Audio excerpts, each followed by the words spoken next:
So hello, everyone. My name is Evan Gatesman, and this is the Sustainability Podcast from Nevada Conservation Week, where we're working to create conversations around conservation. And for those of you who don't know us, we're the independent political voice of Nevada's conservation community. We work to maintain and enhance the natural character of Nevada and the quality of life for Nevadans through effective advocacy, the election of pro-conservation candidates, and building collaboration. And our topic today is found in the River. And so this is a clean comedy video series where they're picking up and selling trash from a river and using those funds to further their cause and their mission of cleaning up the river. So it's my pleasure to introduce our next guest, Wes, who just quit his job as a vineyard worker and bought a camper to travel the world with his friend, Nick Polini. So how did you guys meet and decided to collaborate? Interesting story. We're both involved with circus arts, and the Lancaster Circus School provided a platform for Wes and I to meet. And Wes came into the school as kind of like a musician who like didn't really want to fit with the music crowd exactly, and like didn't know where to go. So he found the circus people, and we kind of took him in, and he's been one of us. Yeah, so I wanted to learn how to spin staff, and I went in there for an open gym that they have, and there was literally nobody there except for Sheena, one of the founding members. And she kept telling me to come back, and she kept contacting me over and over. And like I felt nervous about coming back, and then eventually I did come back, and I fit in really well. And yeah, I learned how to spin staff, and he got really good at it. Perfect. Nice. So what made you guys start, what made you guys decide to start selling river trash, and how did you guys come up with that idea? Well, initially, Nick came up with the idea to start selling river trash. And honestly, it was kind of a joke at first, because my one friend and I, my friend Matt Garrick, we were just like hiking around one night around the river of the Susquehanna River, and there was like this basketball in the water. And actually, at the end of every episode, we include this original clip just because like it's like a shout out to our roots, you know. So there was like this basketball in the water, and Matt was filming me trying to like get the ball with a stick, and I almost like sunk into the mud and just tried to get the stick and did like a funny redneck accent. And then after I got it, we were like, oh, I could sell this for like $6, $6.50. And it just turned into like a thing. Actually, so that was the first piece of trash that kind of brought the idea into my head.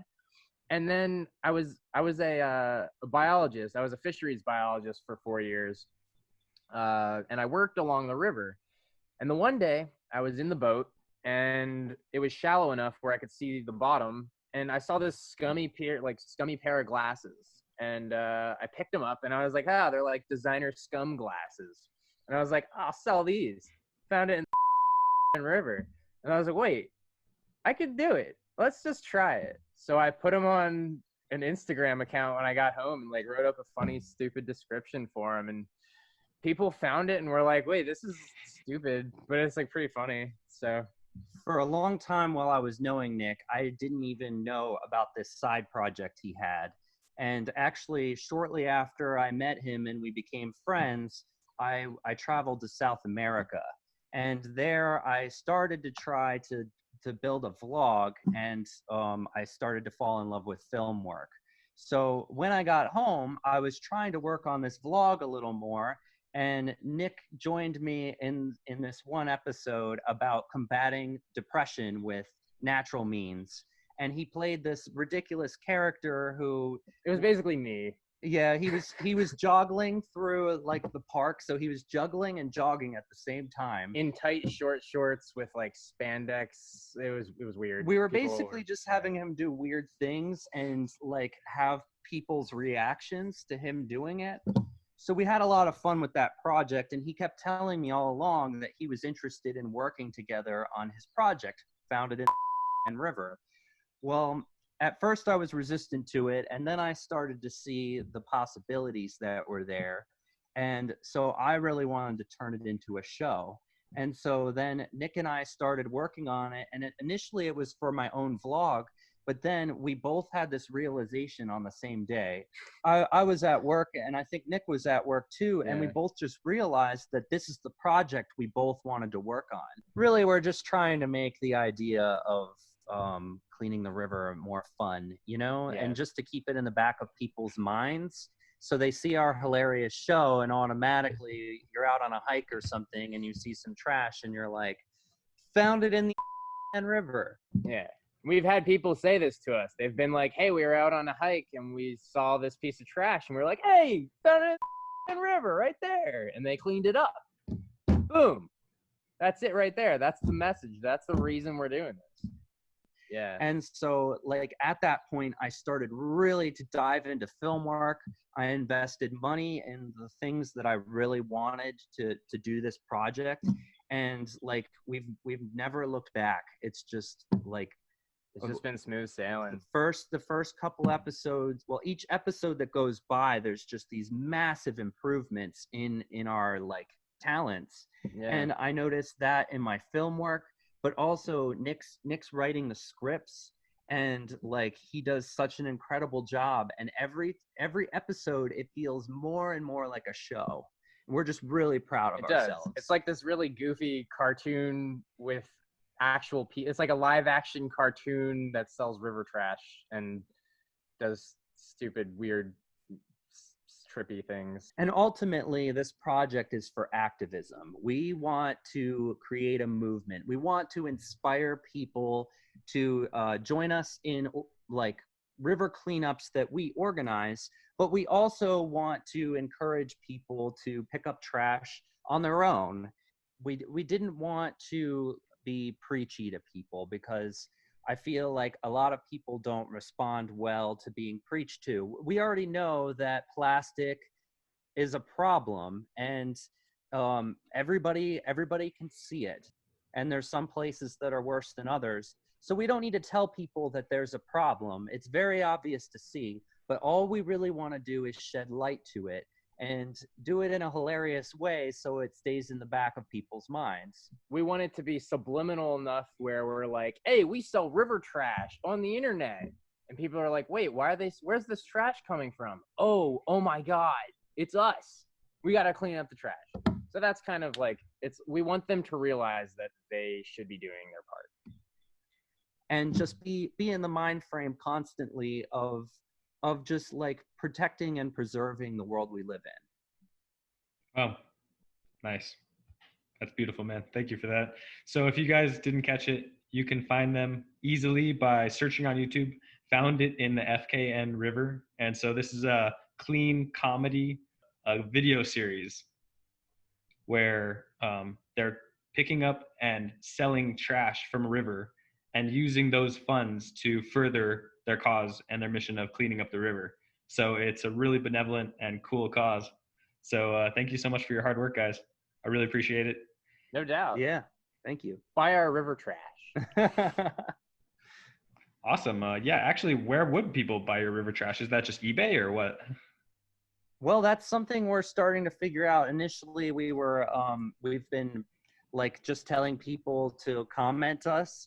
And now we're realizing that since people are catching on to what we're trying to do, and actually like people really believe in what we're trying to do, that we're thinking of starting auctions on eBay and actually like linking that in the description of our videos so that we can potentially raise more money for our cause. Someone actually bought River Boi's hat, a prop that was in our first 3 episodes. And I did find the hat in the river like 3 years ago when I was in my biology job. Then we tried to sell it. Somebody bought it for $100, and they bought it in a jar of river water. We told them if they bought it within 2 weeks, we would sell it to them in a jar of authentic river water. And it would contain the macroinvertebrates that we found it in. In the next 2 weeks, we'll send it to you in a jar of authentic river water that we found it in, and the small ecosystem of macroinvertebrates that was living in it before we done hosed it down. he's dumb. But we realized when we sold this hat for $100 that people are starting to understand what our cause is. And we're finding so much support within our local community early on before our episodes are actually being viewed by thousands and thousands of people. Right. And so since we've started to realize the potential that we have together to create something really awesome, we've decided to try and turn these into auctions and raise as much money as possible. But also, people are just donating to our cause. We actually just got $20 donated from Luther Wilmot. He's been following us on the Instagram account. So basically, I started the Instagram account years ago, but it didn't really catch on until Wes came into the picture and we made the YouTube out of it. But yeah, he's been following for a while, and he wanted to help us out. So that was super cool. I don't even know the guy. But amazing. Thank you, Luther. We have done several like river cleanups together as like small groups. But when we do it, we have it all planned out. We want people to treat it like a party. Treat it like they're not going to go clean up river trash. They're going to go party and clean up river trash. They can dress however they want. They can be whatever characters they want, and they can just have a great time and have a really great time. Yeah, actually, along those lines, the first river cleanup that Nick and I did with our girlfriends, we ended up having a lot of fun, but then we found a spot that was particularly trashed, and it was just above Auburn Dam in central Pennsylvania, and it was just completely littered. There was so many bottles just on the bank. And it was a very sobering reminder of what we're doing this for. Yeah. And so, like, although we did have a really good time, we also noticed the impact even more in that situation. It's pretty terrifying, man. Some of the places we've like tried to clean up, like we do need a team. We need a mass amount of people to pick up plastic and all this garbage that people just throw into the rivers, or they throw on the sidewalks and it ends up in the river. Yeah, and I've actually, looking into this more, I've realized that, since we're not recycling any of our plastic anymore, we throw it into landfills and it can still run off into the river. So even if we're throwing things away, it can still end up in the river. And there's already a lot of plastic out there, and it takes forever to deteriorate. And even when it does, it turns into a thick soup on the top part of the ocean, and it gets mistaken as plankton. So filter feeders like whales and everything, they end up just eating all this plastic. And basically, someone needs to do something about this, and it might as well be all of us. And so we're trying to inspire as many people as possible to help us out, because we've all used single-use plastics. It's very hard to avoid. It's in this day and age, plastic is all over. And so eventually these plastics aren't going to exist anymore. We're not going to be manufacturing these forever because of the impact they have. But until then, we have to do something about the plastic that's already in circulation. Indeed. Couldn't agree more. So how do you guys go about recruiting for your efforts? I mean, if you just tell your neighbor, go next door and knock and say, hey, do you want to go to the river and clean up trash? That doesn't really work. Is that why you guys kind of focus on the party aspect of it? You're like, it's the party, right, and then we've got this giant list of people that already just they like the show, they're fans of the show, and they want to come help. They've contacted us, just us, like sending our message out there, but not being preachy to people, and just like making it fun. Automatically, I really believe that people want to do something about like the world's issues, but they're just not sure how to do it. And really all you need to do is just give them an outlet. Psst, it's working. But yeah, we're excited for the future of this, man. It's turning out to be a big thing. And we've had a lot of local people reach out to us. We've been featured on this variety show. It's like an online variety series that Lancaster Art Studio, our friend Jesse Clark, shout out Jesse, does every Tuesday. And we've been on the show like 3 times now, and they've aired 3 of our episodes. And people seem to really like it, and it's giving us awesome exposure for our message. Perfect. Let's take a little bit of a turn. What makes you guys work well as a team? And can you kind of describe that process of what it looks like to make this project? Wes is really good with a camera. Yeah, I think there's been a lot of challenges working together because it's like a relationship for real. We see the best and the worst in each other, and sometimes that can be really difficult. And I know that it's tested me in a lot of ways, and it's taught me to be more patient and softer, and just to explain how I feel and to not get worked up when there is a problem. And yeah, I feel like just working together with Nick has really helped me grow in a lot of ways. And that's one big reason I want to continue doing it. We actually did we put the ultimate stress on ourselves recently. We filmed episode 4, Death of a River Trash Salesman, in 72 hours. Not just filmed it in 72 hours.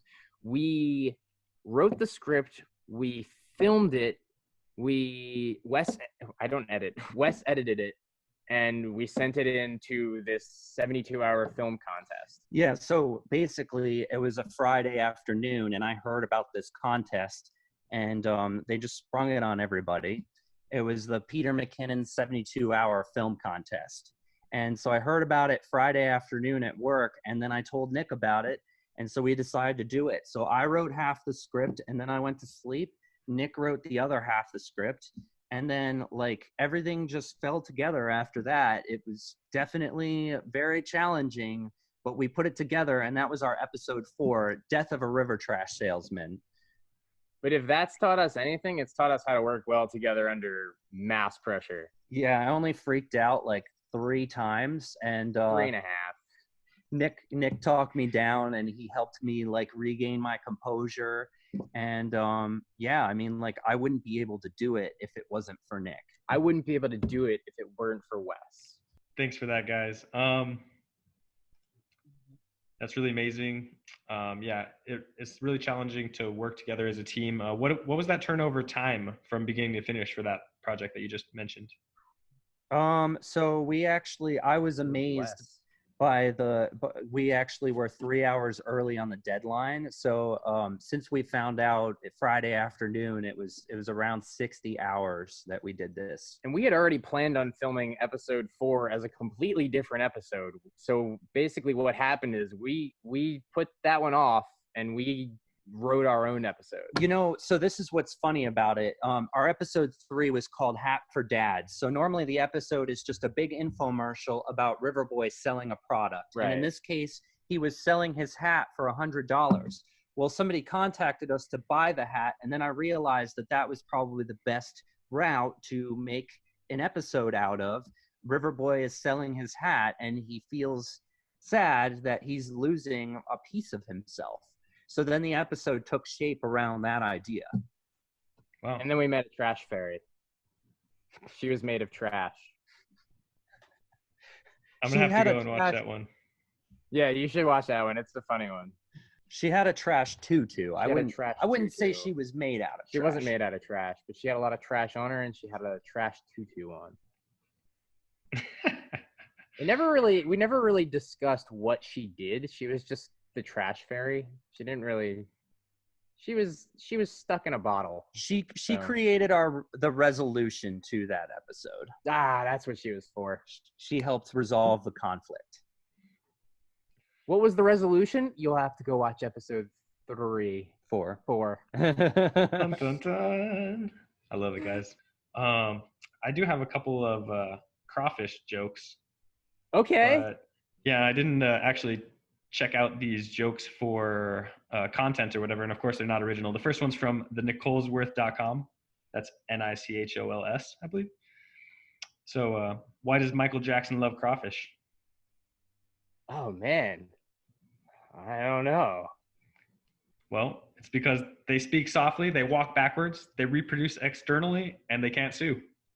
That's awesome. Ba-doom. Do you have another crawfish joke? Yeah, tell us another crawfish. Oh, shit. I gotta take this. I'll be right back. Sorry, guys. All right. Well, I'm here. No problem. Sorry about that. Anyway. Yeah, I just wanted to know, like, what's the coolest thing you found in the river? Well, actually, we found a bunch of really cool stuff in the FKN River. Oh, it's River Boi. What's he doing here? Foot. His name is Footy. He's a reoccurring character on our show. Here Yeah, you go, Wes. He's in every episode.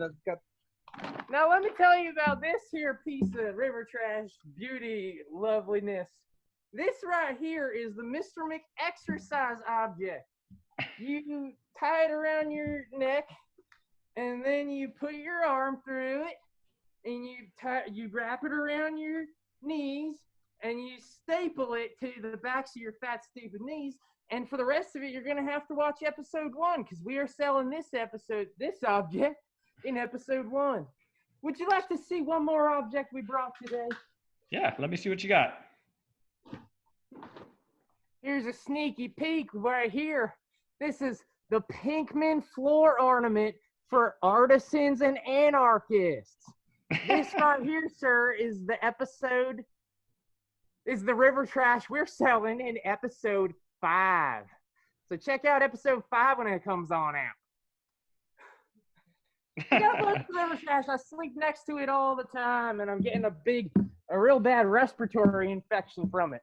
Wow. Well, That's why we're trying to sell it. I'm glad you showed up. Back, right? Yeah.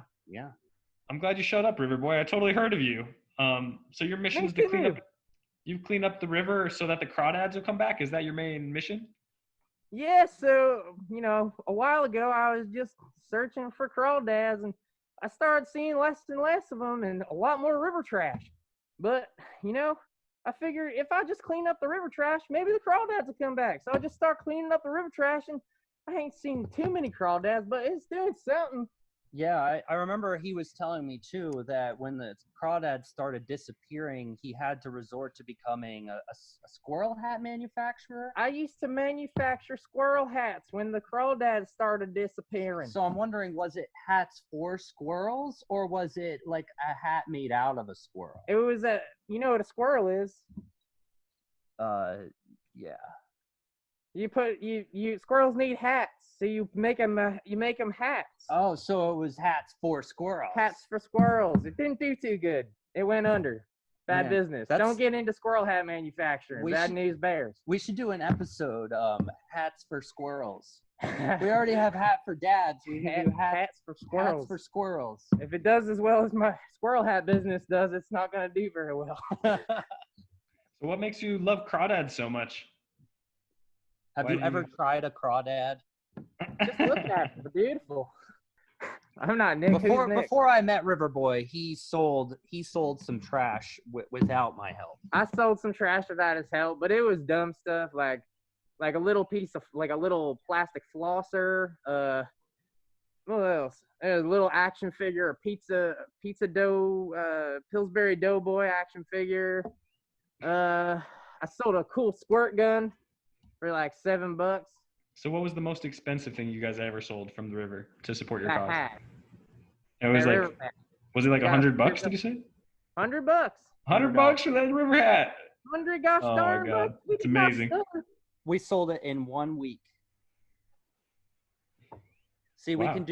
we can do bigger things together than we ever did separately. When I was selling river trash by myself, I was just selling it for like $4.20, $7. Not too much. And now people are giving us money, and we're also starting to organize auctions for river trash. So how could they donate to you easily? Like, what does that process look like? We have a Venmo account, which is at River Boi, RIVERBOI, not Y, I. But yeah, if they want to donate to our Venmo account, that's totally cool. Yeah, it's been a pleasure talking to you guys, and thank you so much for joining me for our fourth podcast with the River Comedy Cleanup Team. Thank you so much for being on our show. I just wanted to mention that you should check out their River Cleanup comedy series on YouTube called I Found It in the SK and River, once again, if you missed that. And our Facebook page, you should totally check out as well, Nevada Conservation League. And this was the Sustainability Podcast. Thank you for hanging out.